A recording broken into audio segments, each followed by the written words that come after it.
Ydych chi erioed yn teimlo bod penderfyniadau yn cael ei wneud sy'n effeithio arnoch chi heb unrhyw un ofn eich barn?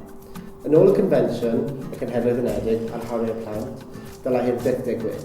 Mae gan bob person ifanc yr hawl i cael ei lais ei glywed a faterion sy'n effeithio arnyn nhw. Os ydych chi rhwng 11 ac 15 mlwydd oed, y rolgeill llais yn cyfle chi cael ei clywed yn Rhondda Cynon Taf. Yn nod yr olygeill llais yw casglu band dros 6,000 o bobl ifanc ar y pethau sy'n pwysig ar arnoch chi. Pethau fel addysg, hyfforddiant, bywyd capel ac yn y gymuned, a rhwngwyd ac cyfryngau cymdeithasol, cymorth ac arweiniad, cyfleoedd chwaraeon, gamdden a diwylliannol. Mae'r pethau yma yn dylanwadu ar eich chwarae chi. Felly pan nad ddylech chi cael gweud eich dweud?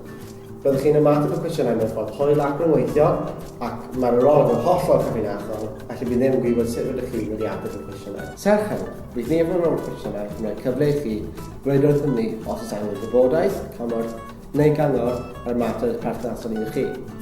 Am y math yma o cwestiynau, bydd cyfle i chi darparu eich manylion cyswllt a bydd modd i'r gwasanaeth ymgysylltu a cyfranogiad ieuenctid cynnig cymorth sydd angen arnoch chi. Dyma eich cyfle chi i cael dweud eich ddweud ar y pethau pwysicaf yn eich bywyd chi. Dim ots pa mor fach neu fawr ydyn nhw. Mae eich barn chi yn pwysig ac mae RCT eisiau clywed. Byddwn ni yn gwrando arnoch chi a byddwn ni yn defnyddio eich llais i newid y ffordd rydyn ni'n darpanu gwasanaethau mewn Rhondda Cynon Taf. Gwnewch gwahaniaeth, defnyddiwch eich llais.